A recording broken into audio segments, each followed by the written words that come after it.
Wewe uliyebatizwa ubatizo wa kunyunyiziwa maji kwa jina la Baba na la Mwana na la Roho Mtakatifu ukiwa mtoto. Kuna wale wenzetu wanabatiza kwa jina la Baba na la Mwana na la Roho Mtakatifu, kakiwa katoto kadogo wanaenda kukabatiza. Huo sio ubatizo. Haleluya. Sasa lile agano ambalo Mungu alilikusudia la kweli linabadilika pale.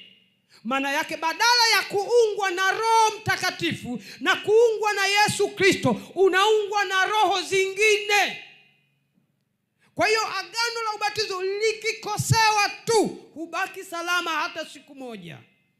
Huwezi ukawa salama hata siku hiyo.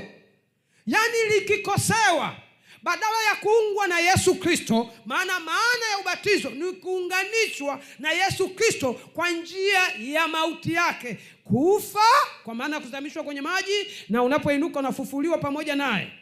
Sasa wewe unaunganishwa na roho zingine. Hakuna mtu anayebatizwa kwamba mimi tu ubatizo ulikosewa tu, inatakiwa nikabatizwe na mwingine. Amna. Maana yake unaunganishwa na roho zingine. Sasa kama hujaunganishwa na Yesu Kristo, unaunganishwa na nani? Maana yake unaunganishwa na Shetani. Kwa kupitia nini? Ubatizo ule. Kwa hiyo waliobatizwa kwa jina la Baba na la Mwana na la Roho Mtakatifu wajue jambo hili, wameungwa. Waliobatizwa kwenye ubatizo wa kikombe wameungwa. Waliobatizwa ubatizo wakiwa watoto wameungwa. Waliobatizwa ubatizo kwenye makalo, kwenye majaba, kwenye visima, kwenye swimming pool wameungwa. Waliobatizwa ubatizo na mtu ambaye yeye hajabatizwa kwa jina la Yesu Kristo wameungwa. Haleluya. Bwana Yesu asifiwe. Waliobatizwa na mwanamke. Haleluya. Waliobatizwa na nani? Kuna watu wamebatizwa na wamama. Mama anambatiza mtu, anamzamisha, anamwibua, umebatizwa. Amna. Haleluya. Anayepaswa kuchunga ni mwanaume.